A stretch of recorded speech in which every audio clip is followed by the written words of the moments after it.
Acts, the Passion Translation, Chapter 22. Ladies and gentlemen, fellow believers and elders, please listen to me as I offer my defense. Now, when everyone realized that he was speaking to them in their Judean Aramaic language, the crowd became all the more attentive. Then Paul said, I am a Jewish man who was born in Tarsus, a city of Turkey. However, I grew up in this city and was properly trained in the Mosaic law and tutored by Rabbi Gamaliel according to our ancestral customs. I have been extremely passionate in my desire to please God, just as all of you are today. I've hunted down and killed the followers of the way. I have seized them and thrown them into prison, both men and women. All of this can be verified by the high priest and the supreme council of elders. For they even wrote letters to our fellow Jews in Damascus, authorizing me to arrest them and bring them back to Jerusalem as prisoners to be punished. As I was on the road approaching Damascus about noon, a brilliant heavenly light suddenly appeared, flashing all around me.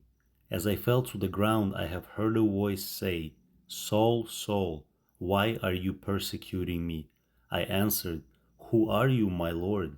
He said to me, I am Jesus the victorious. I am the one that you're persecuting. Those who were with me saw the brilliant light, but they did not hear the voice of the one who spoke to me.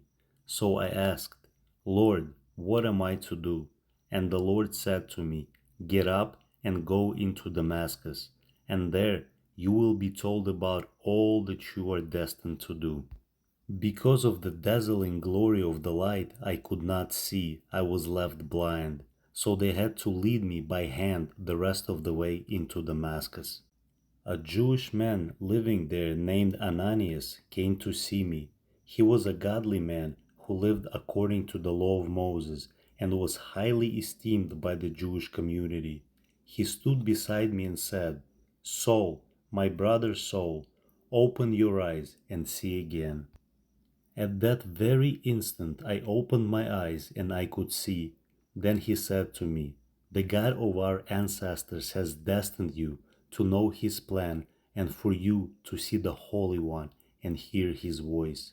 For you will be his witness to every race of people and will share with them everything that you've seen and heard. So now, what are you waiting for? Get up, be baptized, and wash away your sins as you call upon his name. Then I returned to Jerusalem, and while I was praying in the temple, I entered into another realm and saw him. He said to me, Hurry and depart Jerusalem quickly, for there are people here who will not receive the truth you're sharing about me. But Lord, I argued, they all know that I'm the one who went into our Jewish meetings to find those who believe in you and had them beaten and imprisoned. When the blood of your witness Stephen was shed, I stood nearby in full approval of what was happening. I even guarded the cloaks of those who stoned him to death. Then he said to me, Go at once. I am sending you to preach to the non-Jewish nations. The crowd listened attentively to Paul up to this point, but when they heard this, all at once they erupted with loud shouts, saying, Get rid of this man! Kill him! He does not deserve to live. While the crowd was screaming and yelling, removing their outer garments and throwing handfuls of dust in the air in protest, the commander had Paul brought back into the compound. He ordered that he be whipped with the lash and interrogated to find out what he said that so infuriated the crowd. When the soldiers stretched Paul out with ropes, he said to the captain who was standing nearby, Is it legal for you to torture a Roman citizen like this without a proper trial? When the officer heard this, he immediately went to his commander and reported it, saying, This man is a Roman citizen. What should we do now? The commander came to Paul and asked him, Tell me the truth, are you a Roman citizen? Yes, I am, he replied. The commander said, I had to purchase my citizenship with a great sum of money. Paul replied, I was born as a citizen.